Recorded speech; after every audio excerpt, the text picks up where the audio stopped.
গণহত্যার দায়ে মামলা, 10 দিনের রিমান্ডে নাশা গ্রুপের চেয়ারম্যান নজরুল ইসলাম মজুমদার।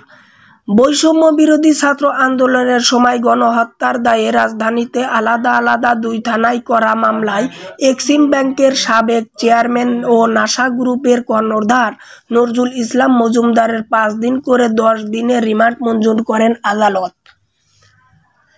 বুধবার 12 ফেব্রুয়ারি ঢাকার metropolitan magistrate M A. Azharul Islam আদেশ দেন। সকালে তাকে আদালতে নিয়ে হাজির করেন।